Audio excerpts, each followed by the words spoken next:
afternoon, everyone. Today I have the honor of moderating this exciting event that I hope all of you enjoy and you can take some of this back to your organizations, make it a more inclusive space and ultimately a more successful organization. When I was asked to moderate this event in September, I was really excited because I just started my role at Smithfield as a senior manager of community development. And one of the things that I'd mentioned in my interview is, it's not enough if you want to make a difference and be a good community steward just to donate financially. You also have to get involved in events like this. Come talk about topics that you're passionate about and that you feel are important for the community, and workforce development and diversity are two really critical topics, especially for Smithfield. So for today, this particular session is called Talent Retention 101, Dinosaurs, Deficits, or Diversity. And our panelists today are Kira Kimball and Chantel Krebs. Kira serves as the Chief Innovation Officer for Howlett McDougall Insurance, a Marsh McLennan agency, where her primary goal is to develop strategies to create an unfair competitive advantage for her firm and team. Through disruption, risk-taking, and dreaming big, Kira supports growth not only for the organization, but also for the individuals who bring their great talent to the team. Kira is passionate about the vibrancy of her firm's culture and believes it has everything to do not only with attracting and retaining high-caliber talent, but also with growing businesses. And today, her focus is going to be on how to build a diversity, equity, and inclusion framework. Just some housekeeping here. At the end, there will be 15 minutes for a Q&A session. If you have any questions, just kind of raise your hand if you're on site, and then off site, I will be looking on the laptop. Please use the chat feature. And some goals here. So the goals here is that hopefully that you will understand what diversity inclusion means, get a new appreciation for today's modern and inclusive workforce, and learn about some of the proactive measures that you can implement for short-term and long-term diversity goals. Kira?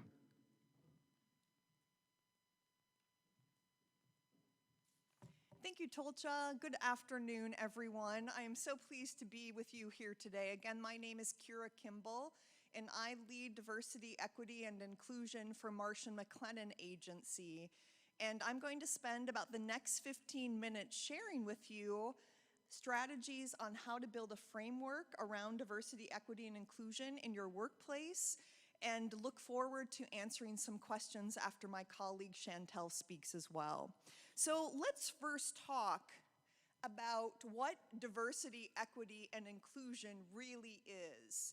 So we're operating under the same framework in terms of definitions. So diversity is really about difference in terms of having different individuals from backgrounds, worldviews, mindsets, cultures, strengths, personality types, you name it. When we think of equity, this often gets missed. And equity is about creating a fair treatment for all. And this is really when we think about advancement and opportunity within the workplace. And when we are an equitable organization, we want to remove barriers that get in the way of establishing equity for our organizations. As an example, if I'm trying to look over a 6-foot wall with someone who is 6'2", and my 5'7" self isn't going to be able to access that opportunity to look over the wall. So an equitable intervention would be giving me a box so that my opportunity is equal to that person, or equitable. Inclusion is really about bringing together and harnessing. I love the word harnessing because it's such a powerful word. Harnessing the power of difference in a business and really looking at diversity as a positive, as a way to differentiate your business. So those are the key terms. And when we think about the factors that are driving business to establish workplace diversity, equity, and inclusion strategies, These are the big things that come to mind. When we look at this, we're looking at changes in demographics, and we know this in our own region. Did you know that 1 in 4 youth come from immigrant families? That if not for new minorities, our workforce would decline by 8%. That's considerable when we think about the opportunities to develop talent. And baby boomers are 75% white, while millennials are 56% white. So with the changes in demographics, this is really the opportunity before businesses to think differently about recruitment. Changes in buying power. Because demographics are changing, different cultures, different communities, underrepresented individuals are gathering capital to be able to go out into the marketplace. Globalization of commerce is a huge thing, that we're trading easily because of changes in technology and adaptations in that space. We also know that the attitudes of job seekers, Gen Z, which many of you are trying to attract right now, that 85% of those individuals out in the marketplace looking for jobs value a workforce that is diverse, value an employer who values diversity. And I want to talk with you next about the diversity dividend, because it's a real thing.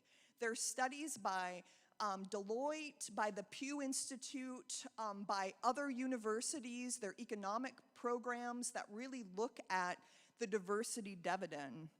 So let's talk a little bit about this. Hopefully you can see it. I'm looking off my notes because I need the little extra help to be able to see. So the diversity dividend is real.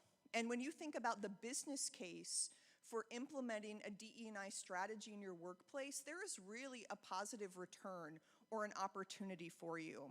So I really want to touch base on these so you can hear the actual statistics. Companies in the top 25% for racial and ethnic diversity are 30% more likely to have financial returns above their industry medians. Companies in the top 25% for gender diversity are 15% more likely to have financial returns above their industry national medians. This is real. And diverse management teams had a 19% increase in revenue than less diverse teams. So when you think about the opportunity to grow your business from a financial perspective, creating teams of more of a heterogeneous background is really going to be a difference maker for you. Executive teams that have racial and ethnic diversity are 33% more likely to outperform. Executive teams having gender diversity, 21%. And when you think about organizations who innovate, those with above average diversity, 19% higher innovation markets and a 9% higher margin. So again, these are real things for businesses to consider. So when you have the business case and you feel motivated to move forward, and you couple that with the opportunity to build a better workplace culture that impacts your community, these are some of the things that you would commit to as an organization.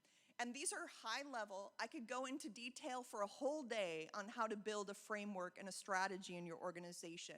But just to get you thinking about what some of these strategies might be, and then I'll be happy to look at your questions at the end of our time together.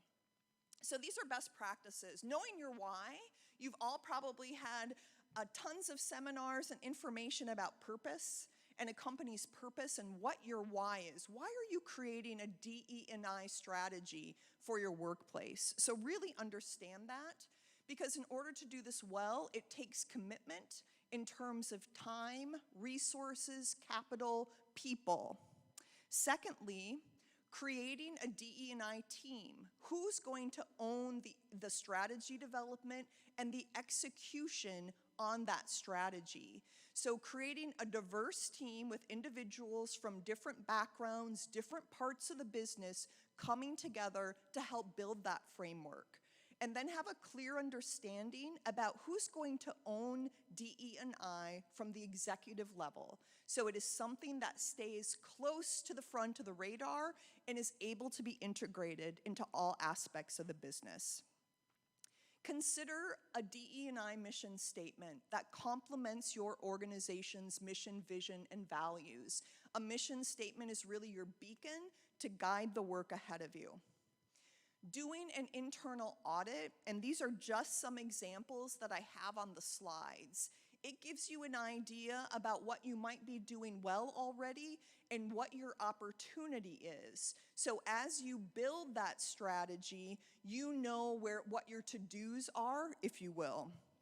So first off, looking at your workforce demographics, having an understanding of the representation that you have in your workforce. Now, we can't measure all elements of diversity because certainly diversity is not just about race, age, gender. There's so many more elements, but from a human resources perspective, this is an excellent start. And also look at them by job classification and code. Are your leaders representing diverse populations, as an example? Are decision makers representative of diversity? Then look at your diverse talent acquisition and your practices. Do you know how to source for diverse talent? Create an interview structure that diminishes unconscious bias or conscious bias for that matter. Making sure your team, your HR recruiters, your search committee, your hiring managers have those competencies. And that plays into a lot about equity, making sure that you're creating opportunity for all people. Look at your D&I learning and development opportunities. Are you training your team about unconscious bias, inclusive leadership, cultural competencies, how to have difficult conversations about difference? Assess your company training and development program. This is a huge one when you think about equity and inclusion. Looking at how do you invest in individuals? What is your process of choosing to invest in someone? How do you develop? What is the career path that you make available to all people? What is the promotion opportunity? How do you identify if someone can reflect your brand outside of your business in the community, as an example? And then really looking at DE&I into integrating into your whole culture. What is your environment? What is your compensation and benefits? How do you celebrate holidays? Are you inclusive with those opportunities? And then finally, looking at your company brand as well as your employer brand. How are you reflecting the organization that you wish to be? And then it's also important to measure. You don't have to do everything in year one. I think that's important for us to know. Progress is really an opportunity. When we look next at the next slide, and that's me, it's important to start with the inclusion and equity strategies first. Because if we start recruiting for diverse talent without establishing our strategies around inclusion and equity, those individuals will come in, they will feel that they're not seen, that they're not valued, that they're not included, and they will quickly leave.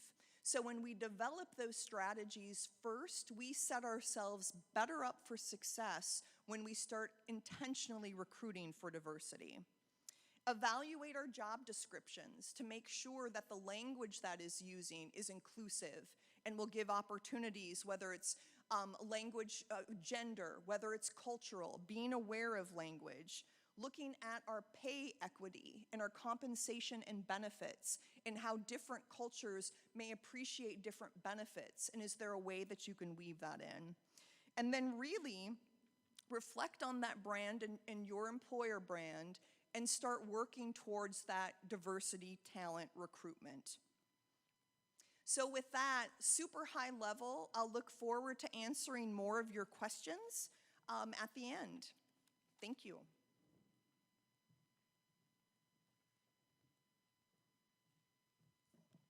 Okay, thank you, Kira. Next up, we have Chantel Krebs.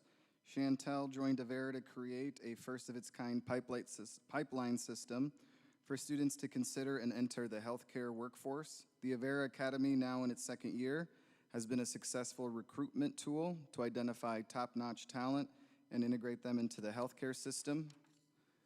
The model is being replicated in other sectors of the business community in Sioux Falls.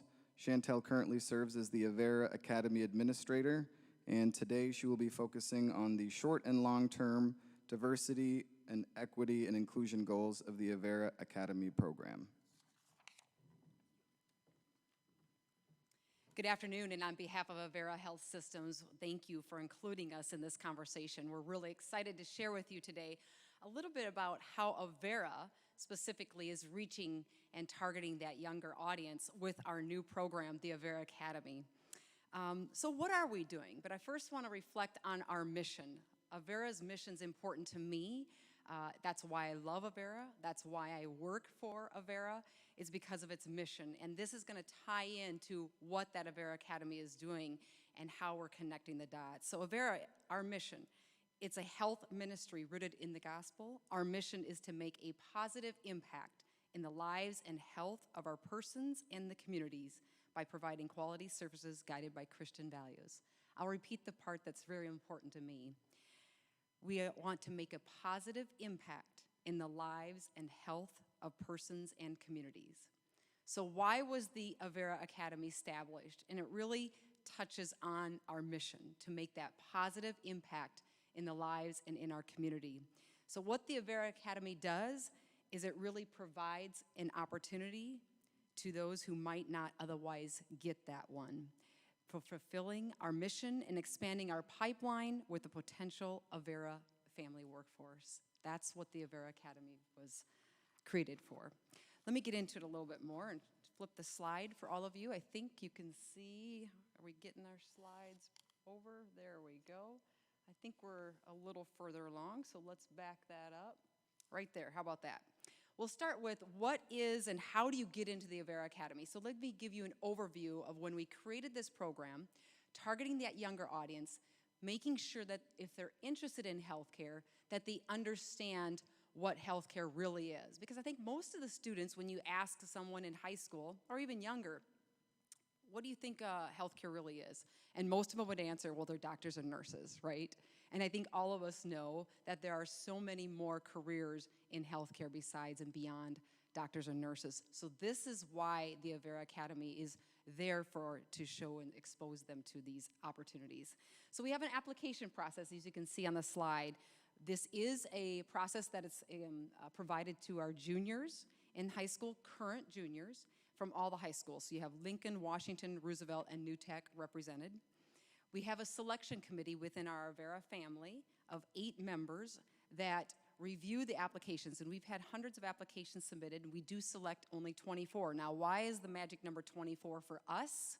So if you're considering it for your organization, you might want to consider how and what is that threshold that you can handle within your departments, and that was the magic number for us at Avera's. How many students can we manage, rotations, that hands-on experience, and of course, when you have 24 students, that's quite a few. How do you maintain their attention, but not only that, to really get that hands-on experience? And of course, we're dividing them down into smaller groups from that group of 24. So there was a selection committee process, and then who do we actually target when we want those students to apply or become a part of the Vera Academy? This was important to Avera to target our mission, as I recall, and as I mentioned earlier. Our mission is to make a positive impact in the lives in the community. So we specifically are targeting low-income, first-generation Americans and our first-generation college students. So someone that has never had anyone in their family attend college, so they would be considered a first-generation college student. And again, this is, for us at Avera, this is a pipeline for us to grow even more inclusive and more diverse in our workforce, and we want to start it at a younger age group and start it in those younger years so that they understand, and then we as an organization, we're really providing them early decision or career decision-making opportunities to think, what do I really want to do? Because now they just think it's just doctors or nurses, and we are showing them that healthcare has so much more to provide as far as career choices. So there you see that 4th point that we make in the application process. We want to really know, why do you want to be a part of the Avera Academy? Why did you choose, or why are you interested in healthcare? We also like to see letters of recommendation from teachers, professors, or someone in their community, maybe an employer. And then just an essay stating why they'd like to be selected. And that really gets into the meat of these students and their stories. And that's so touching to read these stories. So for us, this application process really hits home with our mission. And then that second part to that mission is building a very diverse and inclusive workforce. In this current class, I will touch on, in the current class this year, we had 21 different areas of interest. So when they indicated they want to be in healthcare, we did provide them from options to choose from, but anything from radiology to administration to human resources to, of course, nursing to research. And that's how many different options that these students looked at and said, I might be interested in. So they didn't necessarily know what career path, or do not know yet what career path they want to take. So you can see that interest is they want to see all of those options out there. And that's what we're trying to do and provide with the Avera Academy. So this is the selection process. I want to go into a little bit more about the demographics of my students this year. So this year, again, 24 students, we have 19 females and 5 males. Maybe somewhat representative of healthcare in general, but we do and recognize that. But more importantly, we're very proud to share with you the countries that are represented. Mexico, Ukraine, Liberia, El Salvador, Egypt, Togo, Eritrea, Somalia, Choctaw tribe, Guatemala, and Vietnam. That is a nice, diverse representation of countries across the world and the globe. So we're pretty proud of that representation, and it's targeting exactly what we wanted in that selection process. So what does it mean for you? If you're a business or a company considering something like this, again, what's your mission as an organization, and then what do you want to accomplish? And I'm sure it's much like Avera's mission, is really to create a new task force or a new set of pool of younger workers that are interested in your field that they might not know what is offered in your field. So this is what I wanted to share with you, some of the investments that we at Avera have made in these students and in this program, and what are those benefits that you would get. So think about you as an organization or company, what would you have to invest in, and what would those benefits be? And you can see here for us, and it may be different for you, but this is just a sample of what we do at Avera. Avera, we pay for those students' dual credit classes at Southeast Tech, so we've partnered with Southeast Tech, and those students then receive a scholarship gift for those tuition books cost from Avera. Of course, the coursework that they're taking at Southeast Tech, it's dual credits, so it may be some general education requirement classes, but it also may be some classes related to the healthcare career to get them onto that healthcare career by taking some educational classes early on. That's our investment. Another investment we make is that we let them, or we want to show them a hands-on experience. So we invest in experiencing department rotations for 3 hours on Friday morning. So they come to Avera and to our Avera facilities, and we have 40 some of them across the city of Sioux Falls, but they come into that facility. They're experiencing in 34 Fridays during the school year, they're experiencing 47 different departments, actually hands-on with these department managers and employees. So that's a perfect example. I'll share one with you, like the respiratory care department. We're gonna do a respiratory care rotation. What would that include? What does that look like for us? And so I'll share with you. We're gonna show them a pig lung demonstration. How does a pig lung work? Very similar to human beings. We're gonna show them what the hyperbaric chamber looks like. We're gonna expose them to the pulmonary acute ward or unit and have that one-on-one experience with the staff. They may go into the ICU area and do one-on-one time with staff so that they get to experience what it's like to be in the ICU as a respiratory care therapist. And then they'll talk with a respiratory therapist in pulmonary function. And then they'll close out with maybe some lab discussions. That's just one example of a rotation on a Friday in the respiratory care department. So I wanted to get you a little bit more to it of how we actually break that down. I create the curriculum for every Friday so that when they're come to class, we are ready to go and we are out into those departments, like I said, hands-on. We are not sitting in the classroom. We are not sitting in desks and chairs and a table. We are out into the facilities and in those departments and experiencing that hands-on. So what are the benefits for Avera? Of course, it serves our mission to make that positive impact in the lives and the community, and we're creating a pipeline. We're creating a pipeline of employees for our current and future needs. And it's been so interesting to hear those stories. I'll share that statistic with you. You can see on the screen. 80% of the students out of these classes that we've had, 80% are currently employed, applying for, or will be applying for positions within the Avera system. 80%.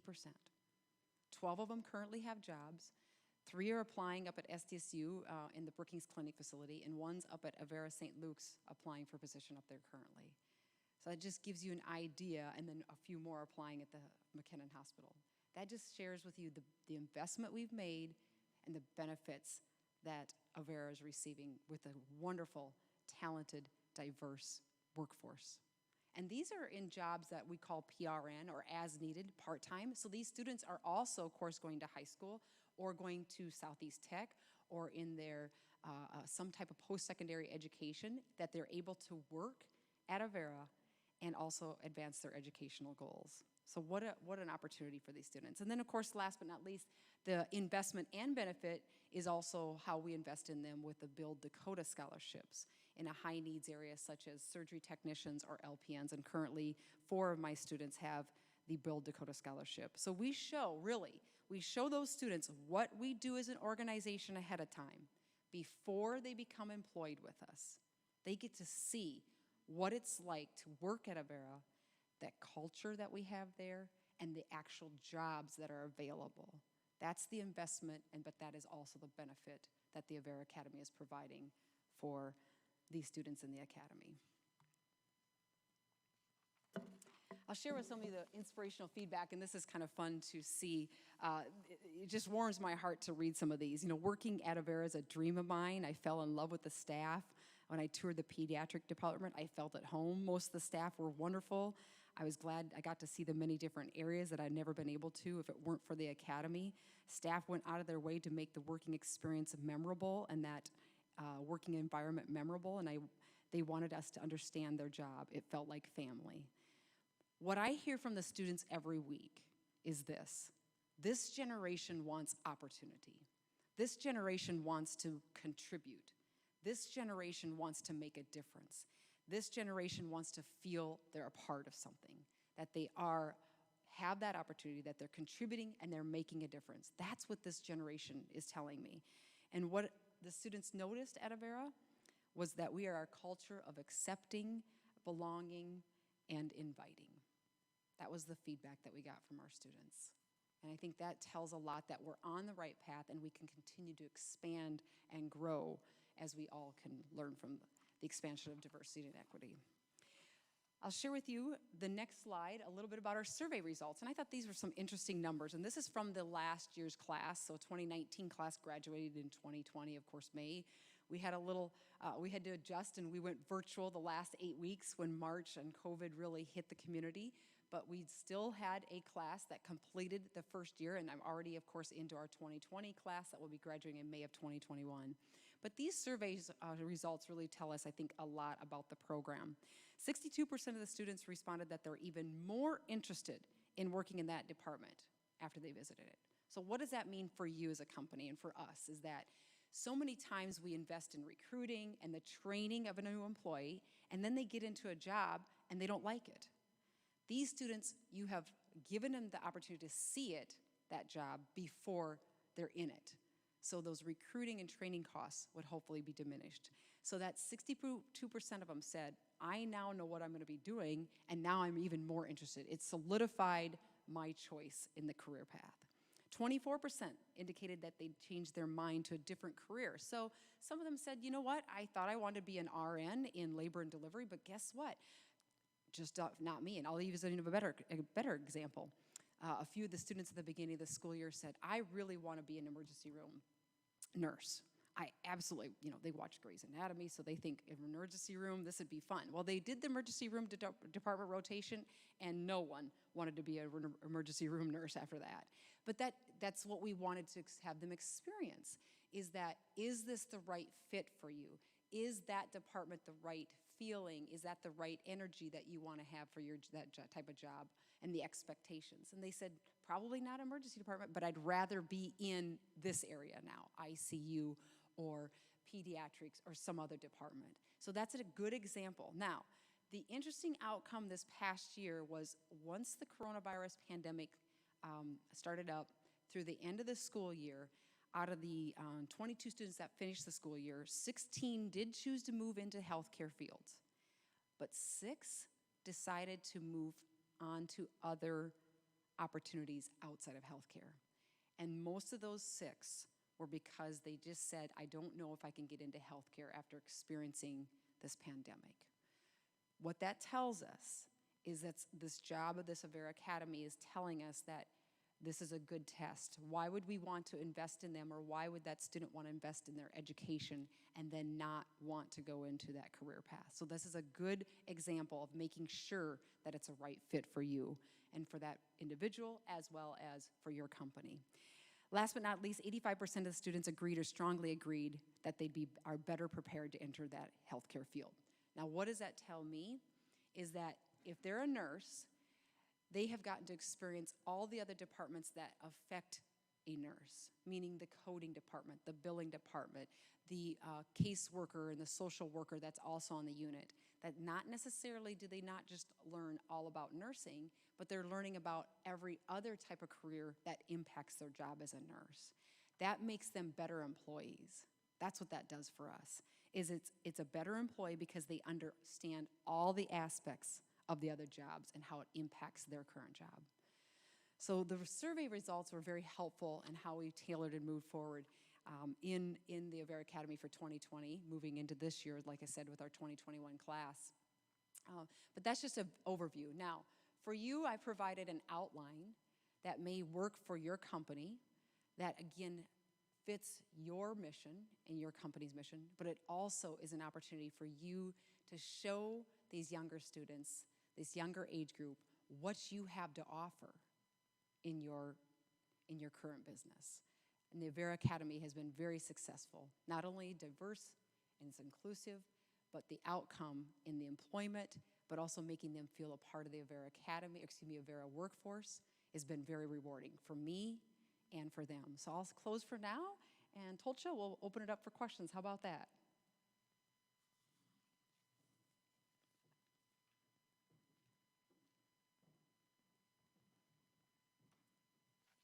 Yeah, that sounds good, Chantel. We have about 20 minutes. First of all, before we get to that, can I just have everybody join me in a round of applause for our 2 panelists? They did a really great job, Kira and Chantel. Thank you so much. So first, I'll take any questions here from the audience.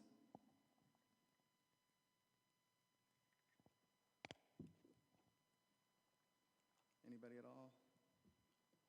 No? Okay, well, there were a couple questions online. One of them, probably Kira, you'd be best answering this. If the diversity dividend is real, why is it so hard selling DEI strategies to executives and leaders in Sioux Falls? Thank you for that question. That's an important one to answer. So one of the first places that I invite individuals who want to take this to their decision makers or their executive team is to share about the business case. And I would be happy to have you on the phone, well, on the Facebook, to reach out to me, and I would be happy to empower you with more statistics, but that's the place to start, because your decision makers often want to know, how is this going to make a difference in my company? So start there. But the reality is this is hard work. And when I reflect on the opportunity in our community, the time is definitely now. And getting businesses to keep this on the forefront, that it doesn't become a siloed activity or a back burner thought, is really critical. So start with the business case, help them understand the diversity dividend, the differences in buying power right now, the changes in demographics, and really help them understand that people looking for employment right now are interested in working for a diverse workforce and an employer who values that. So I would encourage you to start at those spaces, but you're acknowledging that this is hard work. And for those employers who enjoy that diversity dividend, they are committed 100%. Thank you. And just to follow up to that, besides emailing you, can you provide any resources, maybe online, that would be a good start? Thank you. I really appreciate that because I left out one of my slides. I lead a community coalition called Pathways to Inclusive and Equitable Workplaces. We are comprised of about 30 other businesses who are coming together, along with about 10 diversity, equity, and inclusion educators, myself being one. And if you are on Facebook, if you go to facebook.com/pathways-sf, you can access, I believe we have our webinar series that we completed at the end of summer. It's all online, and you can download our business case presentation and make it your own. So I would encourage you to really check that out and follow us, because we are really working to come alongside employers and organizations to help them develop these competencies and to really create a strategy where you can implement this in a meaningful way in your workplace. Okay, thank you. Yes.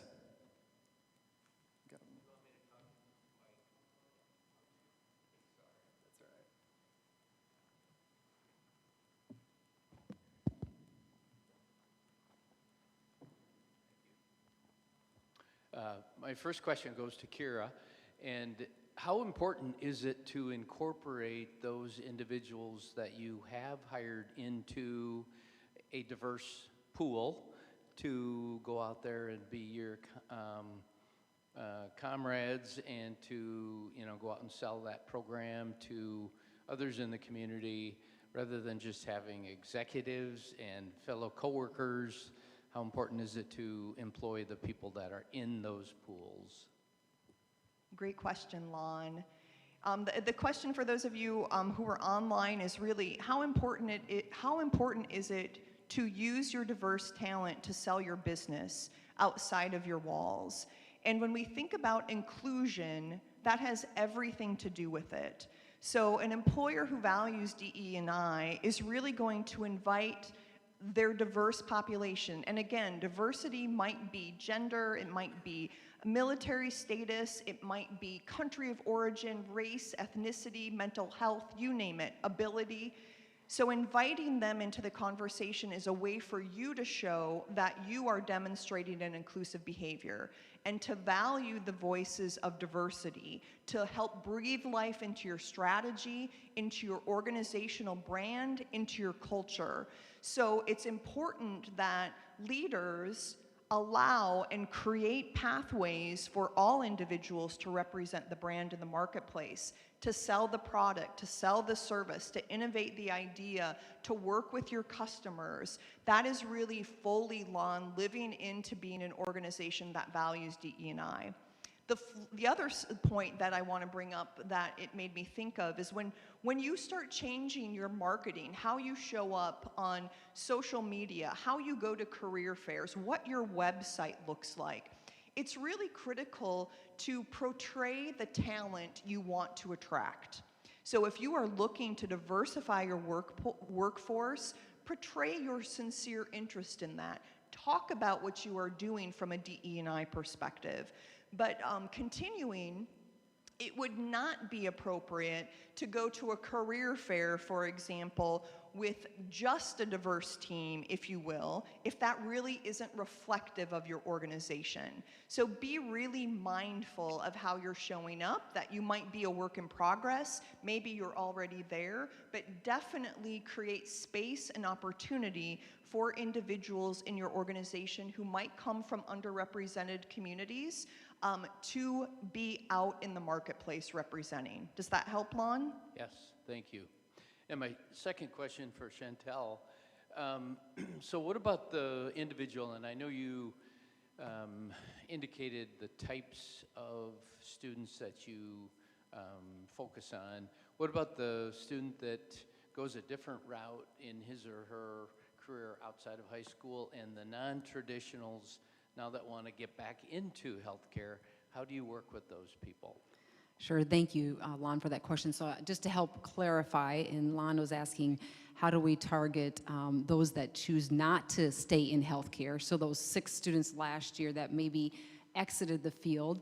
What I've done is set up a tracking system to make sure that we're tracking those students, to make sure that they're staying in touch with me personally or in touch with Avera.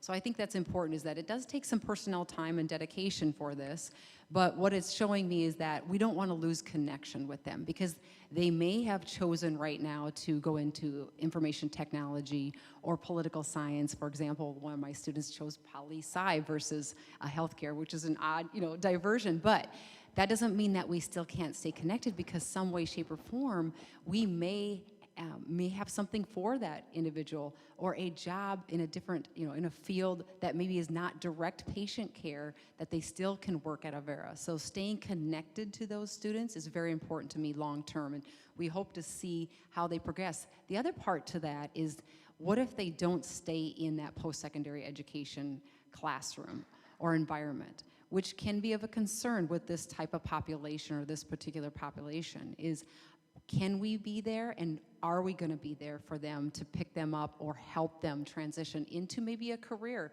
Maybe it's a gap year where they decide, you know what, I just want to take a little bit of time off from schooling, but I need a job. Then we're here for them at Avera, because we've made them and showed them who we are as an employee, number one. Number two, we've made them feel welcome, and hopefully we've showed them careers that they can apply for that are not necessarily direct patient care. So we showed them last year, and will this year, our revenue cycle, the billing, the coding, information technology, maintenance, security. There's all these other jobs out there in housekeeping that they could apply for temporarily to figure out where they do want to get back on track, or if they do, and if not, hey, we've got a great career path for them at Avera that they can launch starting out and then move their way up in Avera. And we've had so many employees have that success story. The other part to your question, Lon, was about the non-trads, or the non-traditional students. How are we reaching them? This program, the Vera Academy, is specifically targeting that younger audience and that population. When I say younger, juniors in high school, and I think that there's an opportunity for even younger than that, and we'll put that down the road, but I'd like to get even younger into the younger population. The non-trads isn't really my targeted audience, but that's something I think that we could open up and look at. But I feel currently at Avera, we help them right now. So if it's a non-trad, we can get them into a career, as I mentioned, that they may, be a non-trad student at Southeast Tech, yet we have a part-time job for them, and then they realize that there is a career path, meaning into management and that upward mobility at Avera, without necessarily having to have that specific educational degree. And we have so many employees that we have success stories that maybe started in food services or housekeeping, and they end up being physicians or just in management of departments. And again, maybe it's non-patient care areas or non-direct care, but there is a pathway, and we have those resources in our recruiting department and our human resources department for those types of individuals. Did I answer your question, Lon? Okay, if nobody else has one, there's one online. Okay, earlier, Chantel, you had mentioned that this generation really wants to have their voice heard and they want to be involved. What are some other differences that you've seen in this generation in terms of what's important to them as far as recruitment efforts that maybe some of our human resources professionals can take with them? Well, the first one is they don't read emails; they love text. No, I mean, I'm kind of laughing about that, but communication with this younger age group, I think that we all know is very successful. That you can try to email them, but you're going to get a text response right away. So is your recruiting efforts and your human resources communicating in this audience with text messages? I'm also seeing and hearing that maybe it's not necessarily the pay, and we've always known that pay is not necessarily a primary goal for individuals, but in this population, it's really about, like I said, contributing, making a difference, and being a part of it. And they're looking for an organization that makes them feel included, belonged, inclusive, and again, making a difference, and has that mission that aligns with them. So really emphasizing that. The other thing I'll touch on briefly is, for all of us, is that we all speak in our lingo and our short words and our synonyms, and we got to remember that this younger age group hasn't been exposed to that, some of these words. whether it be RN or even LPN, what does that mean? Or what does a phlebotomist do? You know, we need to explain in a little bit more detail that they would understand as some of these roles, job duties, and what these acronyms that we all use in our own individual organizations, what are these acronyms? So when we're speaking to them to make sure that we say it correctly. I'll give you an example. I was talking about rehab. Let's go to the rehab unit. We're gonna go into the rehab unit next week. I had several students that did not know what that word meant. They're first-generation Americans. That's rehabilitation to them, not rehab. That's a perfect example that we have to be very cautious in thinking about the audience that we're talking to and that they understand what we mean. And that's a good lesson for us to make sure that we are a better communicator to that audience and that population. It's a good learning experience for me as well. Thank you. Anybody else in the audience? Don't be shy. I got a list of 100 questions. I can go all day. How about what steps, and this is for probably both of you, what steps has your organization taken to make sure it is more culturally inclusive? The first step that Marsh McLennan Agency took to become more culturally inclusive was an employee-wide campaign on unconscious bias training. So we have about 7,000 individuals in our firm, and I do a lot of this training across the country virtually. And that was really the first step that we took, because we knew if we could uncover our biases as individuals, that would help us as an organization. And the next thing that we will be tackling is inclusive leadership, to empower our leaders with ways to think about investing and developing diverse talent. Thank you, Tulcha. I'll just expand a little bit more on that. For the Avera mission and our strategic plan, of course, is compassion, hospitality, and stewardship, but specifically, it's number one, making people aware. That's meaning internal audience, us as employees, and bringing that awareness to us as employees, and then, of course, externally is how we are doing it with examples of like the Vera Academy. We're also talking with our employees, those that are currently employed. Are we listening? We are asking for those questions and surveys and responsiveness that way. And then training. I'll use some examples of how Avera, I think, is really connecting with our diverse population.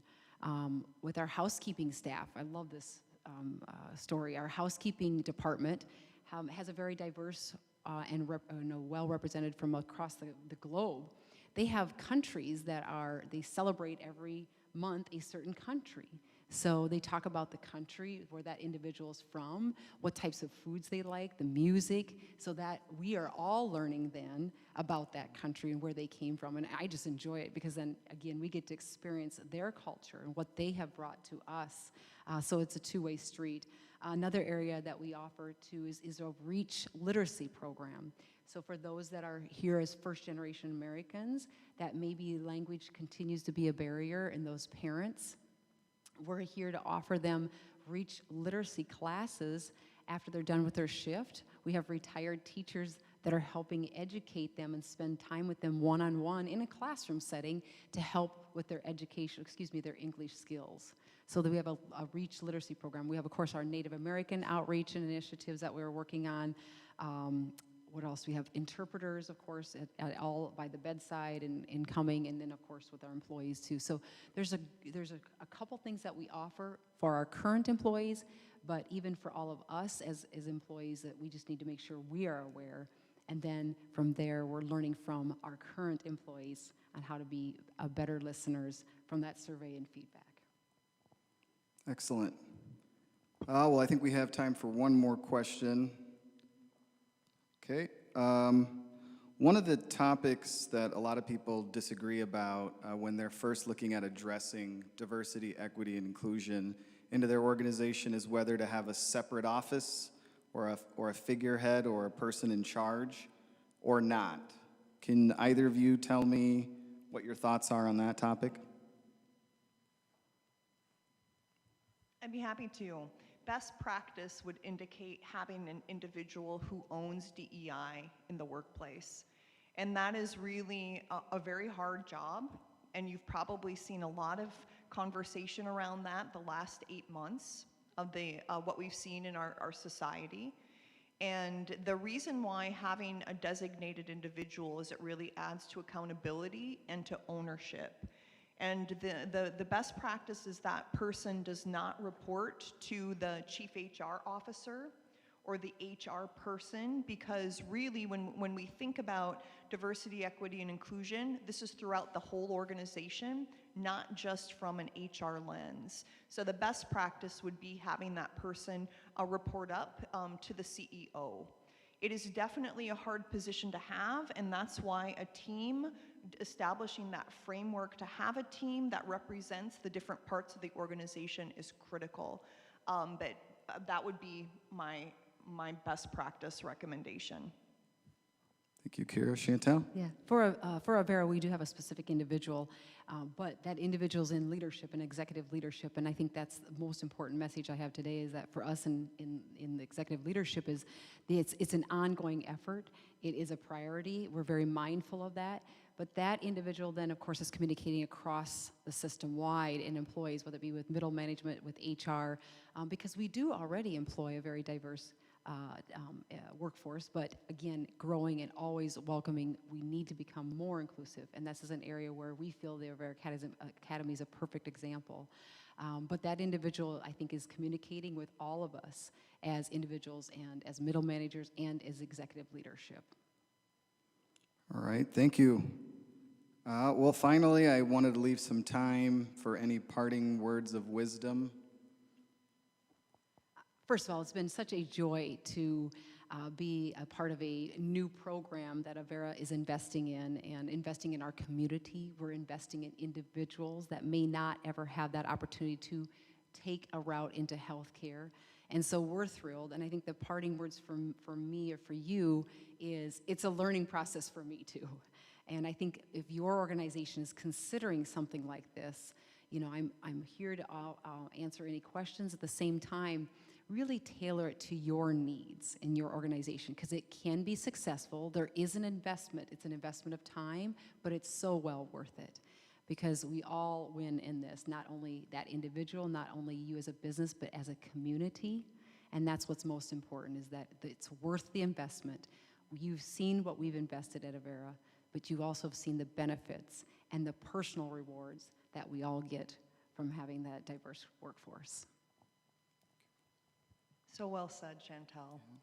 I think the words that I want to leave you with is just get started.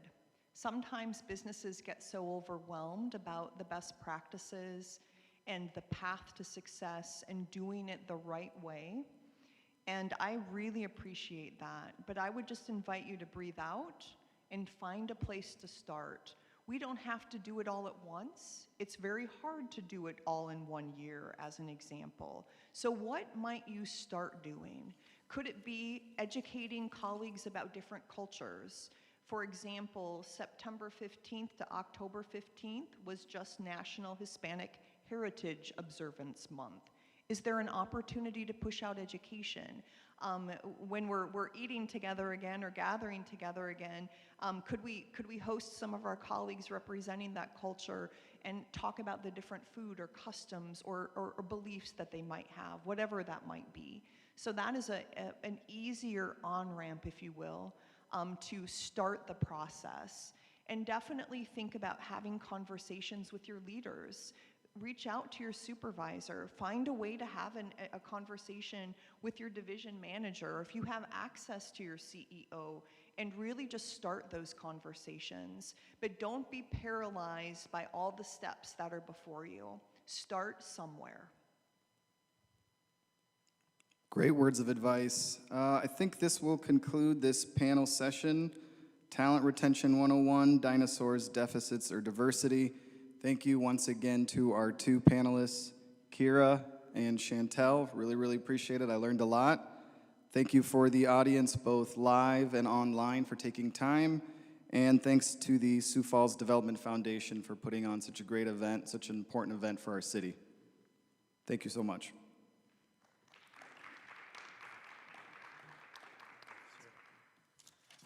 Thanks, Tolcha. Thanks to our panelists also for being here.